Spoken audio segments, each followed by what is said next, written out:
ರಾಜ್ಯಪಾಲರ ಜಂಟಿ ಅಧಿವೇಶನವನ್ನು ಉದ್ದೇಶಿಸಿ ಮಾತನಾಡಿರ್ತಕ್ಕಂಥ ಸಂದರ್ಭದಲ್ಲಿ ನನಗೂ ಕೂಡ ಮಾತನಾಡಲು ಅವಕಾಶ ಮಾಡಿಕೊಟ್ಟಿರ್ತಕ್ಕಂಥ ತಮಗೆ ವಂದನೆಗಳನ್ನು ಸಲ್ಲಿಸ್ತಾ,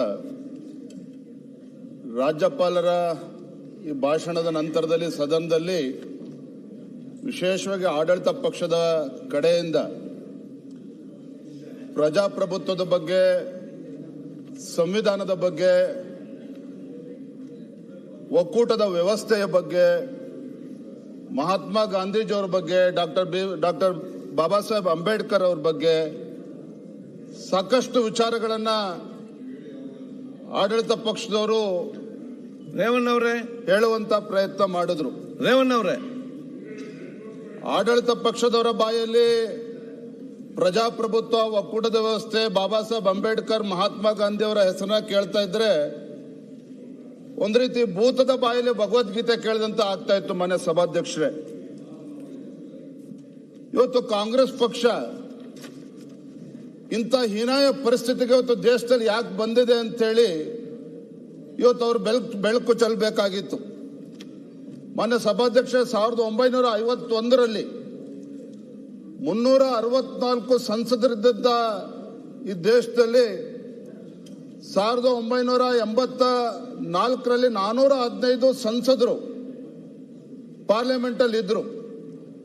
ಆದ್ರೆ ಇವತ್ತು ಎಲ್ಲಿಗೆ ಬಂದಿದೆ ಪರಿಸ್ಥಿತಿ ಅಂತ ಹೇಳಿದ್ರೆ, 2024ರ ಲೋಕಸಭಾ ಚುನಾವಣೆಗೆ 415 ಗೆದ್ದಿದ್ದಂತ ಕಾಂಗ್ರೆಸ್ ಪಕ್ಷ ಕೇವಲ 99 ಸ್ಥಾನಗಳಿಗೆ ತೃಪ್ತಿ ಪಡ್ಕೊಳ್ತಕ್ಕಂಥ ಪರಿಸ್ಥಿತಿ ಇವತ್ತು ನಿರ್ಮಾಣ ಆಗಿದೆ. ಮಾನ್ಯ ಸಭಾಧ್ಯಕ್ಷರೇ, ಅಂದ್ರೆ ಯಾಕೆ ಇಂತ ಹೀನಾಯ ಪರಿಸ್ಥಿತಿ ಇವತ್ತು ಕಾಂಗ್ರೆಸ್ ಪಕ್ಷಕ್ಕೆ ಬಂದಿದೆ ದೇಶದಲ್ಲಿ ಅನ್ನೋದನ್ನು ಕೂಡ ಒಂದು ಕ್ಷಣ ಯೋಚನೆ ಮಾಡಬೇಕಾಗ್ತದೆ. ಏನು ಹಿಂದೆ ಸೀತೆಯನ್ನ ಯಾವ ರೀತಿ ರಾವಣ ಅಪಹರಿಸಿಕೊಂಡು ಲಂಕೆಗೆ ತೆಗೆದುಕೊಂಡು ಹೋದ್ರು, ಅದೇ ರೀತಿ ಕಾಂಗ್ರೆಸ್ನವರು ಮಹಾತ್ಮ ಗಾಂಧಿಯವರ ಹೆಸರನ್ನ ಬಳಸ್ಕೊಂಡು ಈ ನಕಲಿ ಕಾಂಗ್ರೆಸ್ ಏನಿದೆ, ಮಹಾತ್ಮ ಗಾಂಧಿಗೂ ಕೂಡ ಟೋಪಿ ಹಾಕ್ತಕ್ಕಂಥ ಕೆಲಸ ಮಾಡಿದ್ದಾರೆ. ಅಷ್ಟೇ ಅಲ್ಲ, ಬಡತನವನ್ನು ನಿರ್ಮೂಲನೆ ಮಾಡ್ತೇವೆ, ಗರೀಬಿ ಹಟಾವ್ ಅಂತೇಳಿ ಈ ದೇಶದಲ್ಲಿರುವಂತಹ ಬಡವರಿಗೂ ಕೂಡ ಒಂದು ಮಕ್ಕಳ ಟೋಪಿ ಹಾಕ್ತಕ್ಕಂಥ ಕೆಲಸವನ್ನ ಮಾನ್ಯ ಸಭಾಧ್ಯಕ್ಷ ಇವತ್ತು ಕಾಂಗ್ರೆಸ್ನವರು ಮಾಡಿರ್ತಕ್ಕಂಥ ಪರಿಣಾಮವಾಗಿ ಇವತ್ತು ಇಂಥ ಹೀನಾಯ ಪರಿಸ್ಥಿತಿ ಇವತ್ತು ಕಾಂಗ್ರೆಸ್ ಪಕ್ಷಕ್ಕೆ ದೇಶದಲ್ಲಿ ಬಂದಿದೆ, ರಾಜ್ಯದಲ್ಲೂ ಕೂಡ ಬಂದಿದೆ ಅನ್ನೋದನ್ನ ನಾನು ಈ ಸಂದರ್ಭ ಹೇಳೋದಕ್ಕೆ ಇಚ್ಛೆ ಪಡ್ತೇನೆ. ಮಾನ್ಯ ಸಭಾಧ್ಯಕ್ಷರೇ, ಈ ಸದನದಲ್ಲಿ ರಾಜ್ಯದಿಂದ ಯಾವ ರೀತಿ ತೆರಿಗೆ ಹಣ GST ಮುಖೇನ ಕೇಂದ್ರಕ್ಕೆ ಹೋಗಿದೆ, ನಮ್ಮ ರಾಜ್ಯದಿಂದ ತೆರಿಗೆ ಹಣ GST ಮುಖೇನ ಇವತ್ತೇನು ಕೇಂದ್ರ ಸರ್ಕಾರಕ್ಕೆ ಹೋಗಿದೆ, ಇದ್ರ ಬಗ್ಗೆ ಸಾಕಷ್ಟು ಚರ್ಚೆಗಳಾಗಿದ್ದಾವೆ. ಆಡಳಿತ ಪಕ್ಷದವರ ಮಾತನ್ನ ಕೇಳ್ತಾ ಇದ್ರೆ, ನಮ್ಮ ರಾಜ್ಯದ ತೆರಿಗೆ ಹಣದಿಂದ ಕೇಂದ್ರ ಸರ್ಕಾರ ಏನೋ ಬಹಳ ಭ್ರಷ್ಟಾಚಾರ ಮಾಡಿಬಿಟ್ಟಿದೆ, ಲೂಟಿ ಮಾಡಿಬಿಟ್ಟಿದೆ, ಏನೋ ಅಭಿವೃದ್ಧಿನೇ ಆಗಿಲ್ಲ ಈ ದೇಶದಲ್ಲಿ, ರಾಜ್ಯದಲ್ಲಿ ಅನ್ನುವ ಅರ್ಥದಲ್ಲಿ ಮಾತನಾಡ್ತಾ ಇರ್ತಕ್ಕಂಥದ್ದು ಇದೊಂದು ರೀತಿ ಅರ್ಥಹೀನ. ನಾನು ಒಂದು ತಮ್ಮ ಮುಖೇನ ಸದನಕ್ಕೆ ನೆನಪು ಮಾಡೋದಕ್ಕೆ ಇಚ್ಛೆ ಪಡ್ತೇನೆ. ನಮ್ಮ ರಾಜ್ಯ ಇರ್ಬೋದು, ಹೊರ ರಾಜ್ಯಗಳಿಂದ ತೆರಿಗೆ ಮೂಲಕ ಹೋಗ್ತಕ್ಕಂಥ GST ಮುಖೇನ ಕೇಂದ್ರಕ್ಕೆ ಹೋಗ್ತಕ್ಕಂಥ ಹಣದಿಂದ ಮಾನ್ಯ ಸಭಾಧ್ಯಕ್ಷರೇ, ಹಿಂದೆ ಕಾಂಗ್ರೆಸ್ ಸರ್ಕಾರ ಇದ್ದಾಗ ಏನು ಇವತ್ತು ದೇಶದಲ್ಲಿ ಏನು ಚರ್ಚೆ ಆಗ್ತಾ ಇತ್ತು, ಇಡೀ ದೇಶದಲ್ಲಿ 2G ಸ್ಕ್ಯಾಮ್ ಬಗ್ಗೆ ಚರ್ಚೆ ಆಗ್ತಾ ಇತ್ತು, ಕೋಲ್ ಸ್ಕ್ಯಾಮ್ ಬಗ್ಗೆ ಚರ್ಚೆ ಆಗ್ತಾ ಇತ್ತು, ಕಾಮನ್ವೆಲ್ತ್ ಗೇಮ್ಸ್ ಸ್ಕ್ಯಾಮ್ ಬಗ್ಗೆ ಚರ್ಚೆ ಆಗ್ತಾ ಇತ್ತು. ಈ ದೇಶದಲ್ಲಿ ಅಭಿವೃದ್ಧಿಯ ಬಗ್ಗೆ ಚರ್ಚೆನೇ ಆಗ್ತಾ ಇರಲಿಲ್ಲ, ಭ್ರಷ್ಟಾಚಾರದ ಬಗ್ಗೆ ಚರ್ಚೆ ಆಗ್ತಾ ಇತ್ತು. ಆದ್ರೆ ಭಾರತೀಯ ಜನತಾ ಪಾರ್ಟಿ ಸರ್ಕಾರ ಬಂದ ನಂತರದಲ್ಲಿ, ಅದರಲ್ಲೂ ಕೂಡ ವಿಶೇಷವಾಗಿ ಕೇಂದ್ರದಲ್ಲಿ ನರೇಂದ್ರ ಮೋದಿಜಿಯವರ ನೇತೃತ್ವದ NDA ಸರ್ಕಾರ ಬಂದ ನಂತರದಲ್ಲಿ ಇವತ್ತು ಈ ದೇಶದಲ್ಲಿ ಭ್ರಷ್ಟಾಚಾರದ ಬಗ್ಗೆ ಚರ್ಚೆ ಆಗ್ತಾ ಇಲ್ಲ. ನಾನಿವತ್ತು ಸವಾಲನ್ನ ಹಾಕ್ತೇನೆ ಇವತ್ತು ಆಡಳಿತ ಪಕ್ಷದವರಿಗೆ, 2014ರಿಂದ 2024ರವರೆಗೆ 25ರವರೆಗೆ ನರೇಂದ್ರ ಮೋದಿಜಿಯವರ ನೇತೃತ್ವದ NDA ಸರ್ಕಾರ ಯಾವುದೇ ಒಂದು ಭ್ರಷ್ಟಾಚಾರದ ಆರೋಪವನ್ನು ಮಾಡೋದಕ್ಕೆ ಸಾಧ್ಯ ಆಗಿಲ್ಲ ಇವತ್ತು ಕಾಂಗ್ರೆಸ್ ಪಕ್ಷದವರಿಗೆ. ಆ ರೀತಿ ಒಂದು ಭ್ರಷ್ಟಾಚಾರ ರಹಿತ ಆಡಳಿತವನ್ನ ಸನ್ಮಾನ್ಯ ನರೇಂದ್ರ ಮೋದಿಜಿಯವರು ಇವತ್ತು ಕೊಡ್ತಾ ಇರುವಂತದ್ದನ್ನ ಇವತ್ತು ಇಡೀ ದೇಶದ ಜನ ಇವತ್ತು ಚರ್ಚೆ ಮಾಡ್ತಾ ಇದ್ದಾರೆ, ಹೆಮ್ಮೆ ಪಡ್ತಾ ಇದ್ದಾರೆ. ಇವತ್ತು ದೇಶದಲ್ಲಿ ವಿಕಸಿತ ಭಾರತದ ಬಗ್ಗೆ ಚರ್ಚೆ ಆಗ್ತಾ ಇದೆ, ಈಸ್ ಆಫ್ ಡೂಯಿಂಗ್ ಬಿಸ್ನೆಸ್ ಬಗ್ಗೆ ಚರ್ಚೆ ಆಗ್ತಾ ಇದೆ. ಭಾರತ ಇವತ್ತು ಯಾವ ರೀತಿ ಅಭಿವೃದ್ಧಿಯ ಪಥದಲ್ಲಿ ಸಾಗ್ತಾ ಇದೆ ಅದ್ರ ಬಗ್ಗೆ ಇವತ್ತು ಸಾಕಷ್ಟು ಚರ್ಚೆ ಆಗ್ತದೆ ಮಾನ್ಯ ಸಭಾಧ್ಯಕ್ಷರೇ. ಇವತ್ತು GST ಬಗ್ಗೆ ರಾಜ್ಯಕ್ಕೆ ಅನ್ಯಾಯ ಆಗ್ತದೆ ಅಂತ ಸಾಕಷ್ಟು ಚರ್ಚೆ ಆಗಿದೆ ಸಭಾಧ್ಯಕ್ಷರೇ. ಆದರೆ ಯಾವತ್ತೂ ಕೂಡ ಸದನದಲ್ಲಿ ಈ ದೇಶದಲ್ಲಿ 2014ರಿಂದ 2025ರವರೆಗೆ ಯಾವ ರೀತಿ ಒಂದು ಅಮೂಲಾಗ್ರ ಬದಲಾವಣೆ ದೇಶದಲ್ಲಿ ಆಗ್ತಾ ಇದೆ ಅಂತೇಳಿ ಯಾರು ಕೂಡ ಚರ್ಚೆ ಮಾಡಿಲ್ಲ ಈ ಸದನದಲ್ಲಿ. ಯಾವತ್ತೂ ಕೂಡ ಇವತ್ತು ಲಕ್ಷಾಂತರ ರೂಪಾಯಿ ಇವತ್ತು GST ಮೂಲಕ ಹೋಗ್ತಕ್ಕಂಥ ಟ್ಯಾಕ್ಸ್ ನಲ್ಲಿ ಯಾವ ರೀತಿ ಕೇಂದ್ರ ಸರ್ಕಾರ ಅದನ್ನ ಬಂಡವಾಳವನ್ನು ಹೂಡಿಕೆ ಮಾಡ್ತದೆ ಅನ್ನೋದು ಕೂಡ ಚರ್ಚೆ ಮಾಡಬೇಕಾಗಿದೆ. ಕೇವಲ ಇವತ್ತು ಮಾನ್ಯ ಸಭಾಧ್ಯಕ್ಷರೇ, ಇವತ್ತು ಪ್ರಧಾನಮಂತ್ರಿಗಳ ನೇತೃತ್ವದ ಸರ್ಕಾರ, ಕೇಂದ್ರ ಸರ್ಕಾರ ಈ ದೇಶದಲ್ಲಿರ್ತಕ್ಕಂಥ ಮೂಲಭೂತ ಸೌಕರ್ಯ ಇರ್ಬೋದು, ಇನ್ಫ್ರಾಸ್ಟ್ರಕ್ಚರ್, ಈ ದೇಶದ ಭದ್ರತೆ ಬಗ್ಗೆ ಅಂದ್ರೆ ಸೆಕ್ಯೂರಿಟಿ, ಈ ದೇಶದಲ್ಲಿ ಒಂದು ಜಾಬ್ ಕ್ರಿಯೇಷನ್ ಮಾಡ್ತಕ್ಕಂಥದ್ದು ಇರ್ಬೋದು, ಇವತ್ತು ಆ ನಿಟ್ಟಿನಲ್ಲಿ ಇವತ್ತು ಸಾಕಷ್ಟು ಇವತ್ತು ಹಣವನ್ನ ಕೊಡ್ತಾ ಇರುವಂತದ್ದು. ಇವತ್ತು ಬಹಳ ಪ್ರಮುಖವಾಗಿರ್ತಕ್ಕಂಥ ಅಂಶ ಅಂತ ಹೇಳಿದ್ರೆ ನರೇಂದ್ರ ಮೋದಿಜಿಯವರ ನೇತೃತ್ವದ NDA ಸರ್ಕಾರ ನೇಷನ್ ಫಸ್ಟ್ ಅನ್ನೋ ಒಂದು ನಾಟದಲ್ಲಿ ಒಂದು ಬಲಿಷ್ಠ ಭಾರತವನ್ನು ನಿರ್ಮಾಣ ಮಾಡಬೇಕು ಅಂತ ಹೇಳಿ ಮಾನ್ಯ ಸಭಾಧ್ಯಕ್ಷರೇ, ಇವತ್ತು ಡಿಫೆನ್ಸ್ ಬಜೆಟ್ 2014ರಲ್ಲಿ ಈ ದೇಶದ ಡಿಫೆನ್ಸ್ ಬಜೆಟ್ ಎಷ್ಟಿತ್ತು ಅಂತ ಹೇಳಿದ್ರೆ ಕೇವಲ 2,53,000 ಕೋಟಿ ರೂಪಾಯಿಗಳಿತ್ತು. 2024ರಷ್ಟಿಗೆ ಈ ದೇಶದ ಡಿಫೆನ್ಸ್ ಬಜೆಟ್ ಎಷ್ಟಾಗಿದೆ ಅಂತ ಹೇಳಿದ್ರೆ 6.22 ಲಕ್ಷ ಕೋಟಿ, 6.22 ಲ್ಯಾಕ್ ಕ್ರೋರ್ ಇವತ್ತು ಡಿಫೆನ್ಸ್ ಬಜೆಟ್ ಇವತ್ತು ಹೆಚ್ಚು ಮಾಡಿರುವಂತದ್ದು.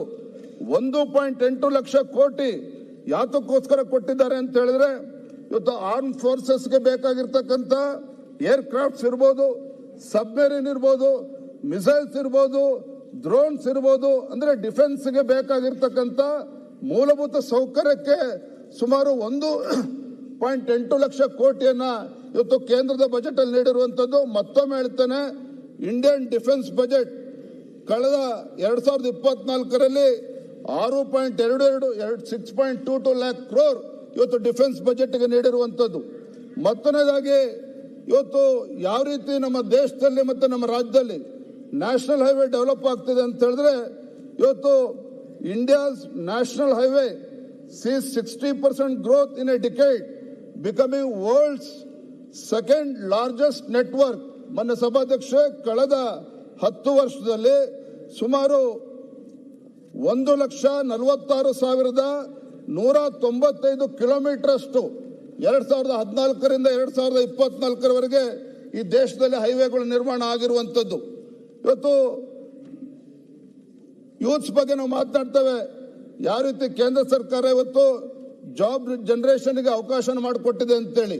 ಯಾವುದೇ ಜಾಬ್ ಜನರೇಷನ್ ಆಗಬೇಕು ಅಂತ ಹೇಳಿದ್ರೆ ಇದು ಟ್ಯಾಕ್ಸ್ ಪಾಲಿಸಿ ಯಾವ ರೀತಿ ಮಾಡ್ತಾರೆ, ಇವತ್ತು ಜಾಬ್ ಜನರೇಷನ್ಗೆ ಯಾವ ರೀತಿ ಪೂರಕವಾಗಿ ಇವತ್ತು ಕಾಯ್ದೆಗಳನ್ನು ತರ್ತಾರೆ ಅನ್ನೋದು ಕೂಡ ಅಷ್ಟೇ ಮುಖ್ಯ. ಕೇಂದ್ರ ಸರ್ಕಾರ ತೆಗೆದುಕೊಂಡಿರ್ತಕ್ಕಂಥ ನೀತಿಯ ಪರಿಣಾಮವಾಗಿ ಇವತ್ತು ಇಡೀ ದೇಶದಲ್ಲಿ 2 ಲಕ್ಷ ಸ್ಟಾರ್ಟ್ಅಪ್ಗಳಿಗೆ ಅವಕಾಶ ಆಗಿರುವಂಥದ್ದು.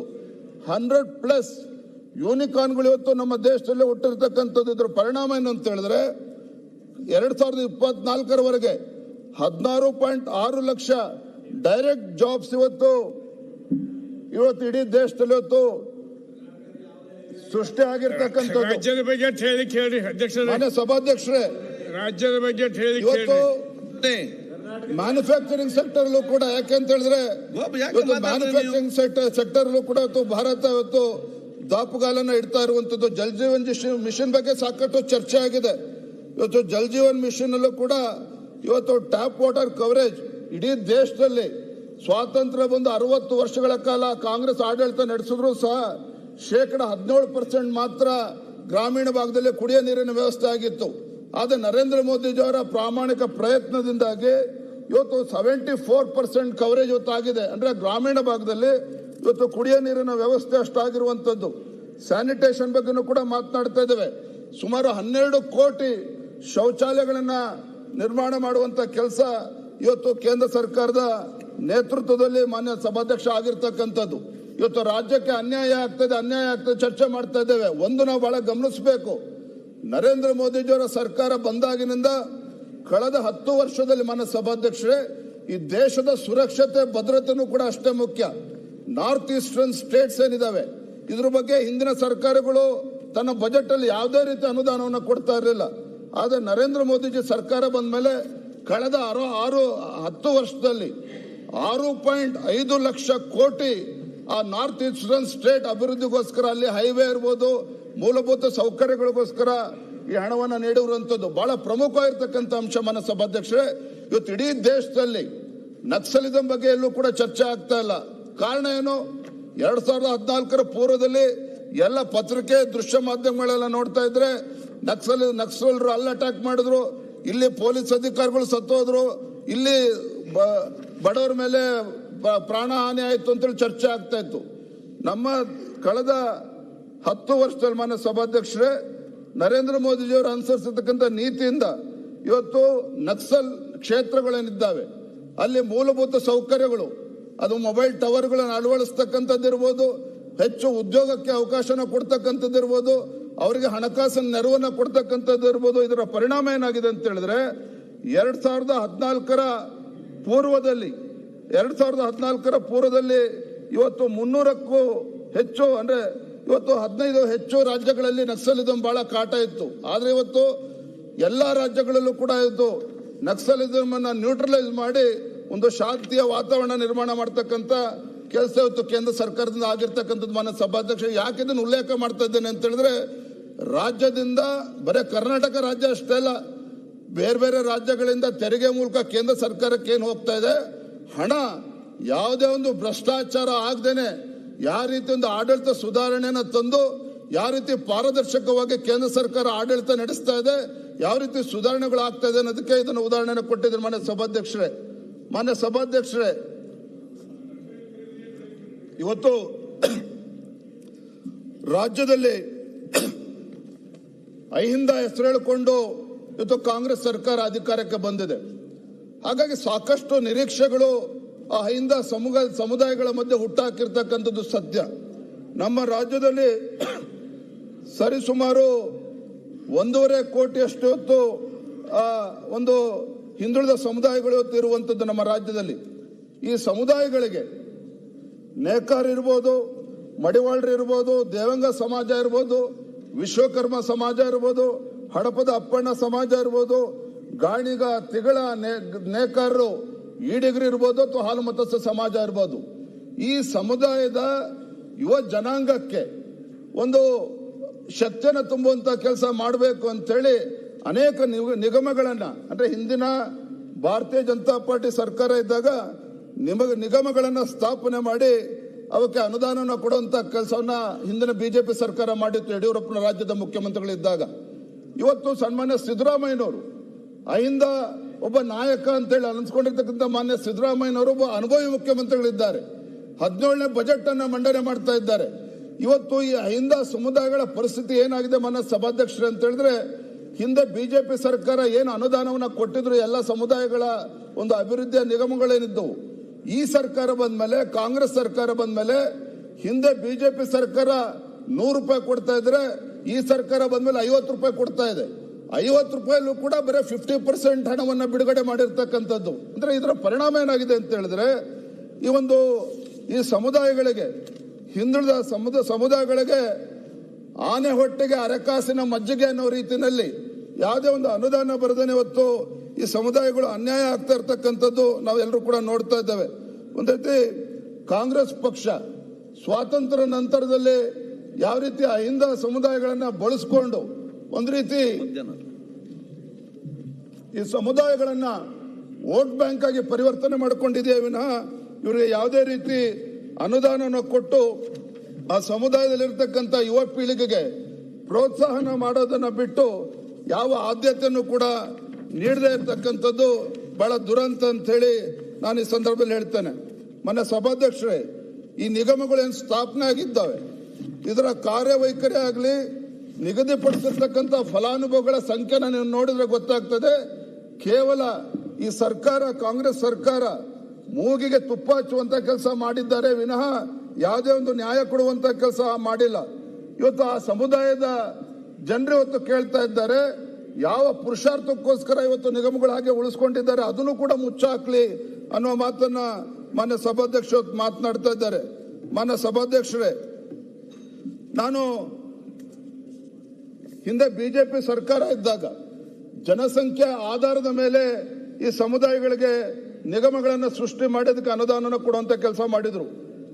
ದೇವರಾಜ್ ಅರಸ್ ಹಿಂದುಳಿದ ಅಭಿವೃದ್ಧಿ ನಿಗಮ, ಅಣ್ಣ ಒಂದು ನಿಮಿಷ,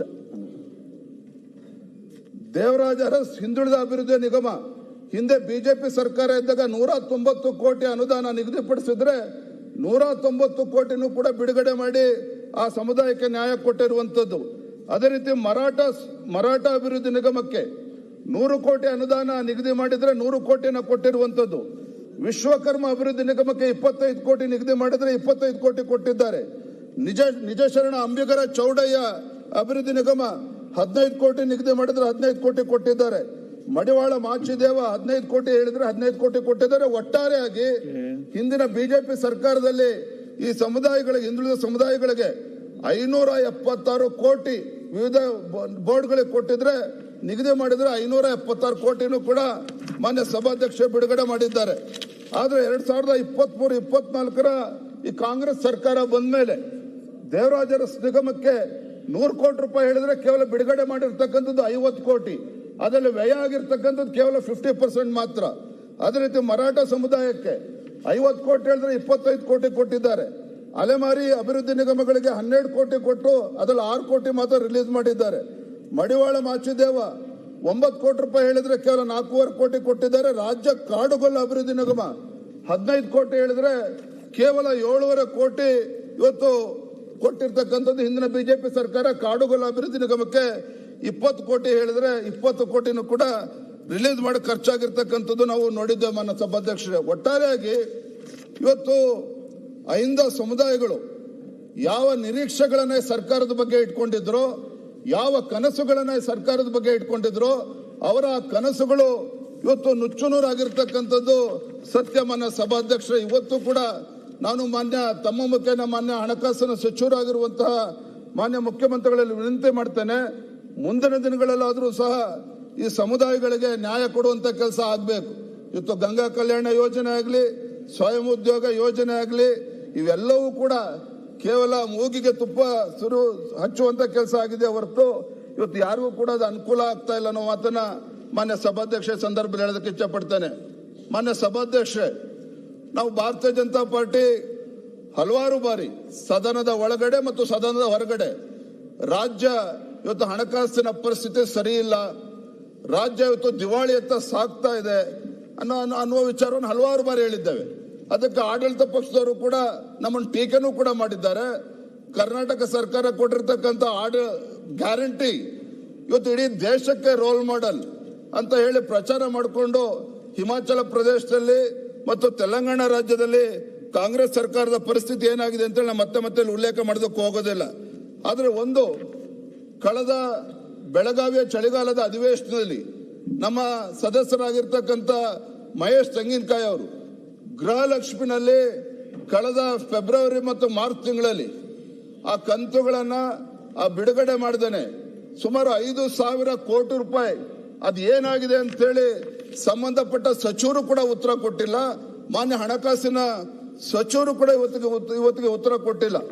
ಆದ್ರೆ ಒಂದಂತೂ ಸತ್ಯ ಮಾನ್ಯ ಸಭಾಧ್ಯಕ್ಷರೇ, ರಾಜ್ಯದ ಹಣಕಾಸಿನ ಪರಿಸ್ಥಿತಿ ಎಷ್ಟು ಚಿಂತಾಜನಕವಾಗಿದೆ ಅಂತ ಹೇಳಿದ್ರೆ ಮಾನ್ಯ ಸಭಾಧ್ಯಕ್ಷರೇ, ಮಂಡ್ಯದಲ್ಲಿ ಸ್ವಾತಂತ್ರ್ಯ ಹೋರಾಟಗಾರರ ಮಾಸಿಕ ಗೌರವಧನ ಮತ್ತು ಅವರ ಕುಟುಂಬಸ್ಥರಿಗೆ ನೀಡುವ ಮಾಸಾಶನ ಸುಮಾರು 4.85 ಕೋಟಿ 6 ತಿಂಗಳಿಂದ ಈ ರಾಜ್ಯ ಸರ್ಕಾರ ಹಣ ಬಿಡುಗಡೆ ಮಾಡದೇನೆ ಸತಾಯಿಸಿಕೊಂಡು ಸ್ವಾತಂತ್ರ್ಯ ಯೋಧರಿಗೆ ಅಪಮಾನ ಮಾಡುವಂತ ಕೆಲಸ ಇವತ್ತು ರಾಜ್ಯ ಸರ್ಕಾರ ಮಾಡ್ತಾ ಇರುವಂತದ್ದನ್ನ ಈ ಸಂದರ್ಭ ಉಲ್ಲೇಖ ಮಾಡೋದಕ್ಕೆ ಇಚ್ಛೆ ಪಡ್ತೇನೆ ಮಾನ್ಯ ಸಭಾಧ್ಯಕ್ಷರೇ.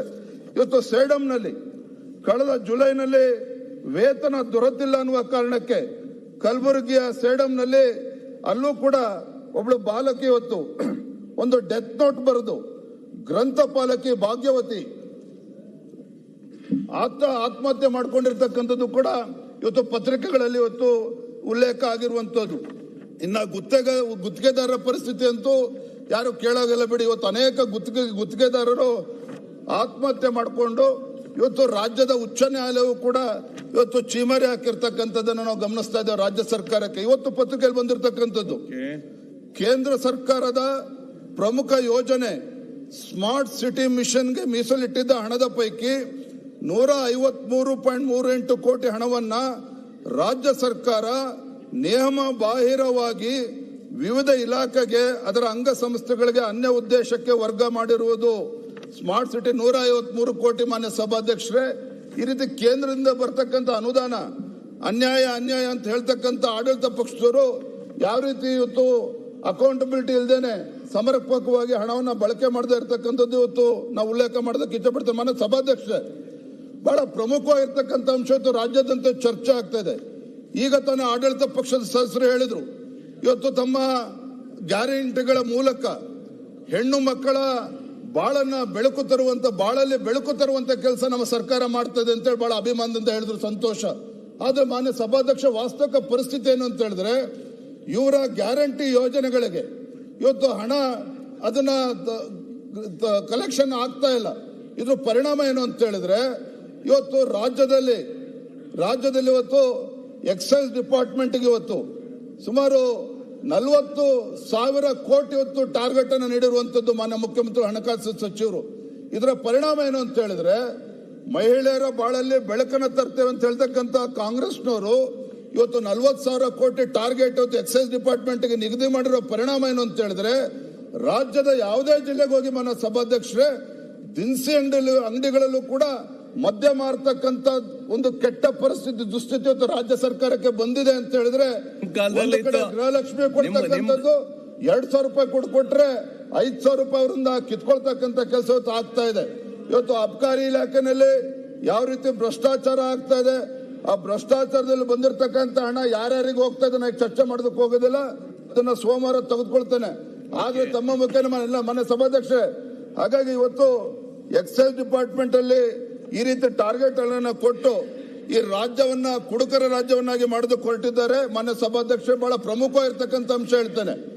ಮಾನ್ಯ ಉಪಮುಖ್ಯಮಂತ್ರಿಗಳು ಸದನದಲ್ಲಿ ಏನು ನಮ್ಮ ತುಂಗಭದ್ರಾ ಕ್ರಸ್ಟ್ ಗೇಟ್ ಸಾಕಷ್ಟು ಚರ್ಚೆಗಳಾಗಿತ್ತು. ಮಾನ್ಯ ಸಭಾಧ್ಯಕ್ಷರೇ, ತುಂಗಭದ್ರಾದ ಗೇಟ್ ನಂಬರ್ 19 ಅದು ಕುಸಿಬಿದ್ದಂತ ಸಂದರ್ಭದಲ್ಲಿ ಮಾನ್ಯ ಉಪಮುಖ್ಯಮಂತ್ರಿಗಳು ಇಲ್ಲಿ ಸದನದಲ್ಲಿ ಹೇಳಿಕೆಯನ್ನು ಕೂಡ ಕೊಟ್ಟಿದ್ರು. ಅನುದಾನದ ಕೊರತೆ ಇಲ್ಲ, ಆಂಧ್ರ ಬೇರೆ ರಾಜ್ಯಗಳು ಅನುದಾನ ಕೊಡ್ಲಿ ಬಿಡ್ಲಿ, ಸಂಪೂರ್ಣವಾಗಿ ನಾವೇ ಅದನ್ನು ಭರಿಸ್ತೇವೆ ಅನ್ನೋ ಹೇಳಿಕೆಯನ್ನು ಕೂಡ ಮಾನ್ಯ ಉಪಮುಖ್ಯಮಂತ್ರಿಗಳು ಉತ್ತರ ಕೊಟ್ಟಿದ್ರು.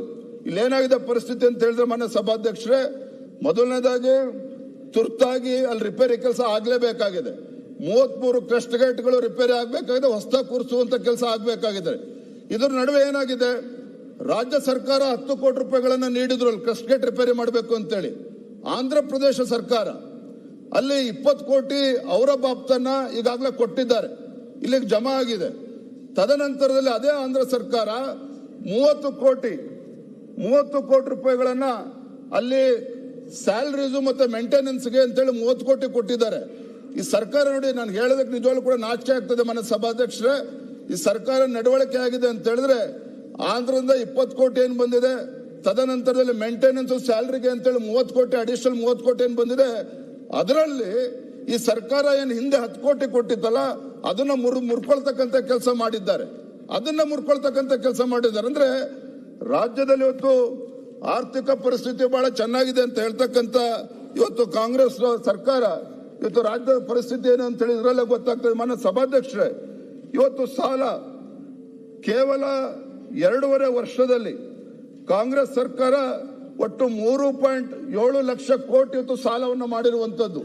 ಇದರ ಪರಿಣಾಮ ಏನು ಅಂತ ಹೇಳಿದ್ರೆ, ಮುಂದೆ ಯಾವುದೇ ರಾಜ್ಯ ಸರ್ಕಾರಗಳು ಬರಲಿ, ಯಾವುದೇ ರಾಜ್ಯ ಸರ್ಕಾರಗಳು ಬಂದರೂ ಕೂಡ ಇವ್ರು ಮಾಡಿರ್ತಕ್ಕಂಥ ಸಾಲ ಬಡ್ಡಿ ಅಸಲಿನ ತೀರಿಸ್ತಕ್ಕಂಥ ಕೆಲಸ ಇವತ್ತು ಮುಂದಿನ ಸರ್ಕಾರಗಳು ಮಾಡಬೇಕು. ಆ ರೀತಿ ಇವತ್ತು ಸಾಲ ಮಾಡುವಂತ ಕೆಲಸ ಇವತ್ತು ಈ ರಾಜ್ಯ ಸರ್ಕಾರ ಮಾಡಿದೆ. ಮಾನ್ಯ ಸಭಾಧ್ಯಕ್ಷರೇ, ಕೊನೆಯದಾಗ ಬಹಳ ಪ್ರಮುಖವಾಗಿ ಇವತ್ತು ಕಾನೂನು ಸುವ್ಯವಸ್ಥೆ ದ್ವೇಷ ಭಾಷಣದ ಬಗ್ಗೆ ಸಾಕಷ್ಟು ಚರ್ಚೆ ಆಗಿದೆ. ಇವತ್ತು ದ್ವೇಷ ಭಾಷಣದ ಕಾಯ್ದೆ ಇನ್ನೂ ಕೂಡ ಅನುಷ್ಠಾನಕ್ಕೆ ಬಂದಿಲ್ಲ. ಆದ್ರೆ ಮೊನ್ನೆ ದಿನ ತರೀಕೆರೆನಲ್ಲಿ ನಮ್ಮ ಹಿಂದೂ ಕಾರ್ಯಕರ್ತ ವಿಕಾಸ್ ಪುತ್ತೂರ್ ತರೀಕೆರೆನಲ್ಲಿ ಭಾಷಣ ಮಾಡೋದಕ್ಕೆ ಪ್ರಾರಂಭ ಮಾಡೋ ಮುಂಚಿತವಾಗಿನೇ ಅಲ್ಲಿ ಪೊಲೀಸರು ಹೋಗಿ ಅಡ್ಡಗಟ್ಟಿ ಅವರಿಗೆ ಭಾಷಣ ಮಾಡೋದಕ್ಕೆ ಅವಕಾಶ ಕೊಡೋದಿಲ್ಲ, ಅವ್ರ ಮೇಲೆ ಕೇಸ್ ಬುಕ್ ಮಾಡುವಂತ ಕೆಲಸವನ್ನ ಮಾಡ್ತಾರೆ. ಮತ್ತೊಂದು ಕಡೆ ನಮ್ಮ ದಕ್ಷಿಣ ಕನ್ನಡದ ನಮ್ಮ ಕಾರ್ಯಕರ್ತ ಶರಣ್ ಪಂಪೇಲ್ ಅವರು ದ್ವೇಷ ಭಾಷಣದ ನೆಪ ಹಿಡ್ಕೊಂಡು ಅವರಿಗೆ ಇವತ್ತು ಹೋಗದಾರಂಗೆ ತಡೆಯುವಂತ ಒಂದು ದುಸ್ಸಾಹಸಕ್ಕೆ ಕೈ ಹಾಕ್ತಾರೆ. ಅಷ್ಟಲ್ಲ ಇವತ್ತು ಇಡೀ ರಾಜ್ಯದಲ್ಲಿ, ಇಡೀ ದೇಶದಲ್ಲಿ ಇವತ್ತು ಅಕ್ರಮ ವಲಸಿಗರ ಬಗ್ಗೆ, ಅಕ್ರಮ ಬಾಂಗ್ಲಾದೇಶರ ಬಗ್ಗೆ, ಇವತ್ತು ವಲಸಿಗರ ಬಗ್ಗೆ ಚರ್ಚೆ ಆಗ್ತಾ ಇದೆ. ಈ ಸರ್ಕಾರ ಗಟ್ಟಿ ಮನಸ್ಸು ಮಾಡಿ ಯಾರು ಅಕ್ರಮ ವಲಸಿಗರು ನಮ್ಮ ರಾಜ್ಯದಲ್ಲಿದ್ದಾರೆ, ಬೆಂಗಳೂರಲ್ಲಿದ್ದಾರೆ, ಅವರನ್ನ ಪತ್ತೆ ಹಚ್ಚಿ ಹೊರಗಾಗ್ತಕ್ಕಂಥ ಕೆಲಸ ಆಗ್ಬೇಕಾಗಿತ್ತು. ಅದನ್ನ ಮಾಡಲಿಲ್ಲ. ಆದ್ರೆ ಒಬ್ಬ ಹಿಂದೂ ಕಾರ್ಯಕರ್ತ ಪುನೀತ್ ಕೆರೆಹಳ್ಳಿ ಅಂತಕ್ಕಂಥ ಹಿಂದೂ ಕಾರ್ಯಕರ್ತ ಅಕ್ರಮ ವಲಸಿಗರನ್ನ ಪತ್ತೆ ಹಚ್ಚಿ ಪೊಲೀಸರಿಗೆ ಹಿಡ್ಕೊಟ್ರೆ ಅವನ ಕೇಸ್ ಹಾಕ್ಬಿಟ್ಟು ಅವ್ರನ್ನ ಒಳಗಾಕಿ ಬೆದರಿಕೆ ಹಾಕ್ತಕ್ಕಂಥ ಕೆಲಸವನ್ನ ಇವತ್ತು ರಾಜ್ಯ ಸರ್ಕಾರ ಮಾಡ್ತಾ ಇರ್ತಕ್ಕಂಥದ್ದು ಅಕ್ಷಮ್ಯ ಅಪರಾಧ, ಅನ್ಯಾಯ. ಇನ್ನ ಬಳ್ಳಾರಿ ಬಗ್ಗೆ ಮೊನ್ನೆ ಜನಾರ್ದನ್ ರೆಡ್ಡಿ ಅವ್ರನ್ನ ಉಲ್ಲೇಖ ಮಾಡಿದ್ದಾರೆ ಮನೆ ಸಭಾಧ್ಯಕ್ಷರೇ. ನಾನು ಕೂಡ ನಮ್ಮೆಲ್ಲ ಶಾಸಕ ಪರವಾಗಿ ಮತ್ತೊಮ್ಮೆ ನಾನು ಆಗ್ರಹಪಡಿಸ್ತೇನೆ, ತಮ್ಮ ಮುಖ್ಯ ನಾನು ಒತ್ತಾಯ ಮಾಡ್ತೇನೆ. ರಾಜ್ಯ ಸರ್ಕಾರ ಮಾನ್ಯ ಮುಖ್ಯಮಂತ್ರಿಗಳು ಗಂಭೀರವಾಗಿ ತೆಗೆದುಕೊಂಡು ಈ ಒಂದು ಸಂಪೂರ್ಣವಾಗಿ ಪಾರದರ್ಶಕವಾಗಿ ತನಿಖೆ ಆಗ್ಬೇಕು ಅಂತ ಹೇಳಿದ್ರೆ ಸಿಬಿಐ ತನಿಖೆ ಕೊಡ್ಬೇಕು ಅಂತ ಮನೆ ಸಭೆಗೆ 2 ನಿಮಿಷ ಮುಗಿಸುತ್ತೆ ದಯವಿಟ್ಟು. ಮನೆ ಸಭಾಧ್ಯಕ್ಷ ದಲಿತರ ಬಗ್ಗೆ ಸಾಕಷ್ಟು ಚರ್ಚೆ ಆಗ್ತಾ ಇದೆ. ಆದ್ರೆ ಇವತ್ತು ನಾನು ಮುಗಿಸ್ತೇನೆ ಸಭಾಧ್ಯಕ್ಷ, ಮುಗಿಸ್ತೇನೆ. ಇವತ್ತು ಯಲ್ಲಾಪುರದಲ್ಲಿ ರಂಜಿತಾ ದಲಿತ ಮಹಿಳೆ ನಾವು ಪಾಪ ಎಷ್ಟು ಚೆನ್ನಾಗಿ ಮಾತಾಡ್ತಿದ್ದ ಮಾನ್ಯ ಸಭಾಧ್ಯಕ್ಷ ಮಾತಾಡ್ತೀರಿ. ದಲಿತರ ಬಗ್ಗೆ ಬಹಳ ಮೊಸಳೆ ಕಣ್ಣೀರು ಸುರಿಸ್ತದ ಆಡಳಿತ ಪಕ್ಷದವರು. ಅಲ್ಲಿ ಯಲ್ಲಾಪುರದಲ್ಲಿ ರಂಜಿತಾ ಅಂತಕ್ಕಂಥ ಒಬ್ಬ ಹಿಂದೂ ಮಹಿಳೆ, ದಲಿತ ಮಹಿಳೆ, ಹಾಡು ಹಗಲೇ ಆ ಮಹಿಳೆ ಕತ್ತು ಸೀಳಿ ಕೊಲೆ ಮಾಡಿರ್ತಕ್ಕಂಥದ್ದು. ನನ್ನ ವಿನಂತಿ ಇಷ್ಟೇನೆ, ನಾನು ಕೂಡ ಅಲ್ಲಿ ಹೋಗಿ ನಾವು ಪಕ್ಷದ ವತಿಯಿಂದ ಒಂದು ಸಣ್ಣ ಪರಿಹಾರನ ಕೊಡುವಂತ ಕೆಲಸ ಮಾಡಿದ್ವಿ. ನಾವು ಒತ್ತಾಯ ಮಾಡಿದ್ವಿ, ಯಾವ ರೀತಿ ನೀವು ಮಂಗಳೂರಿನಲ್ಲಿ, ಬಳ್ಳಾರಿನಲ್ಲಿ 50 ಲಕ್ಷ 25 ಲಕ್ಷ ಕೊಡ್ತೀರಿ, ಒಂದು ಬಡ ಕುಟುಂಬ ಇದೆ, ದಲಿತ ಕುಟುಂಬ ಇದೆ, 50 ಲಕ್ಷ ರೂಪಾಯಿ ಪರಿಹಾರ ಘೋಷಣೆ ಮಾಡಿ ಅಂತೇಳಿ ವಿನಂತಿ ಮಾಡಿದ್ರೆ ರಾಜ್ಯ ಸರ್ಕಾರ ಕಾನೂನಾತ್ಮಕವಾಗಿ ಏನು ಸಣ್ಣ ಪುಟ್ಟ ಕೊಡ್ಬೇಕು ಅದನ್ನ ಕೊಟ್ಟಿದ್ದಾರೆ ವಿನಃ ಇವತ್ತು ಆ ಬಡ ಕುಟುಂಬಕ್ಕೆ ಒಂದು 50 ಲಕ್ಷ ರೂಪಾಯಿ ಕೂಡ ಬಿಡುಗಡೆ ಮಾಡ್ತಕ್ಕಂಥ ಒಂದು ಹಣಕಾಸಿನ ಪರಿಸ್ಥಿತಿ ಆಗಲಿ ಎಷ್ಟೊಂದು ಹದಗೆಟ್ಟಿದೆ ಅನ್ನೋದನ್ನು ಕೂಡ ಮಾನ್ಯ ಮುಖ್ಯಮಂತ್ರಿಗಳು ಉತ್ತರ ಕೊಡಬೇಕು. ಮಾನ್ಯ ಸಭಾಧ್ಯಕ್ಷ ಇಷ್ಟೇ ಹೇಳುವಂಥದ್ದು, ನಾನೇನು ತಗೊಳ್ಳೋದಿಲ್ಲ. ಇವತ್ತು ರಾಜ್ಯಪಾಲರ ಭಾಷಣ ಅವರ ಮುಖ್ಯನ ಸತ್ಯ ಹೇಳುವಂತ ಕೆಲಸ ಕಾಂಗ್ರೆಸ್ ಸರ್ಕಾರ ಮಾಡಬೇಕಾಗಿತ್ತು. ಇವತ್ತು ರಾಜ್ಯ ಸರ್ಕಾರದ ಸಾಧನೆ ಏನು ಅಂತೇಳಿ ಅವರ ಮುಖ್ಯನ ಹೇಳಿಸಬೇಕಾಗಿತ್ತು. ಮಾನ್ಯ ಸಭಾಧ್ಯಕ್ಷರೇ, ಈ ಕಾಂಗ್ರೆಸ್ ಸರ್ಕಾರ ರಾಜ್ಯ ಸರ್ಕಾರದ ಸಾಧನೆ ಏನಪ್ಪಾ ಅಂತ ಹೇಳಿದ್ರೆ ವಾಲ್ಮೀಕಿ ನಿಗಮದಲ್ಲಿ 187 ಕೋಟಿ ಹಗರಣ ಮಾಡಿರ್ತಕ್ಕಂಥದ್ದೇ ಅವರ ಸಾಧನೆ. ಇವತ್ತು ಬಾಂಗ್ಲಾದೇಶ ಅಕ್ರಮ ವಲಸಿಗರಿಗೆ ನೆಲೆ ಕೊಡ್ತಾ ಇರ್ತಕ್ಕಂಥದ್ದೇ ಅವರ ಸಾಧನೆ. ಇವತ್ತು ಕೇಂದ್ರ ಸರ್ಕಾರದ ಕೃಷಿ ಸಮ್ಮಾನ್ ಯೋಜನೆಯನ್ನ ತಡೆದಿಡ್ತಿರ್ತಕ್ಕಂಥದ್ದೇ ಸಾಧನೆ. ಕೇಂದ್ರದ ನೀಟ್ ನ್ಯಾಷನಲ್ ಎಜುಕೇಶನ್ ಪಾಲಿಸಿನ ತಡೆದಿಡ್ತಿರ್ತಕ್ಕಂಥದ್ದೇ ಸಾಧನೆ. ಬಿಟ್ರೆ ಇವತ್ತು ಎಲ್ಲದರ ಮೇಲೂ ಕೂಡ ತೆರಿಗೆಯನ್ನು ಹಾಕಿ ಬೆಲೆ ಏರಿಕೆಯನ್ನು ಮಾಡಿ ಇವತ್ತು ಸಾಮಾನ್ಯ ಜನರು ತತ್ತರಿಸಿ ಇವತ್ತು ಇಡೀ ಸರ್ಕಾರಕ್ಕೆ ಇಡೀ ಶಾಪ ಆಗ್ತಾ ಇದ್ದಾರೆ. ಹಾಗಾಗಿ ಇಂಥ ಅಭಿವೃದ್ಧಿ ಶೂನ್ಯ ಸರ್ಕಾರದ ವಿರುದ್ಧ ಈ ರಾಜ್ಯದ ಜನ ವಿಶ್ವಾಸವನ್ನು ಕಳೆದುಕೊಂಡಿದ್ದಾರೆ. ಆ ಸತ್ಯವನ್ನು ಹೇಳಿಸ್ತಕ್ಕಂಥ ಪ್ರಾಮಾಣಿಕ ಪ್ರಯತ್ನ ರಾಜ್ಯ ಸರ್ಕಾರ ಮಾಡಬೇಕಾಗಿತ್ತು, ಅದನ್ನು ಮಾಡಿಲ್ಲ ಅಂತಕ್ಕಂಥದ್ದು ದುರಂತ. ಮನ ಸಭಾಧ್ಯಕ್ಷೆ, ಇಷ್ಟೇ ಹೇಳಿ ಈ ಕಾಂಗ್ರೆಸ್ ಸರ್ಕಾರ ಎಲ್ಲಾ ರಂಗದಲ್ಲೂ ಕೂಡ ವೈಫಲ್ಯ ಆಗಿರ್ತಕ್ಕಂಥದ್ದು. ಅದನ್ನ ನಾನು ತಮ್ಮ ಮೂಲಕ ಸದನ ಮೂಲಕ ತಮ್ಮ ಮುಖೇನ ಸರ್ಕಾರಕ್ಕೆ ಬೆಳಕು ತರುವಂತ ಕೆಲಸ ನಾನು ಮಾಡಿದ್ದೇನೆ. ನಮ್ಮ ಸಭಾಧ್ಯಕ್ಷೆ ಅವಕಾಶವನ್ನು ಕೊಟ್ಟಿರೋದಕ್ಕಾಗಿ ತಮಗೆ ವಂದನೆಗಳು. ಅಲ್ಲಿ ತಾವು ಹೇಳಿ ಮಾತಾಡಿದ್ರಲ್ಲ, ಒಂದೇ ಸೆಕೆಂಡ್ ಅಷ್ಟೇ. 27ನೇ ತಾರೀಕು ಬಳ್ಳಾರಿ ನಗರದ DSP ನ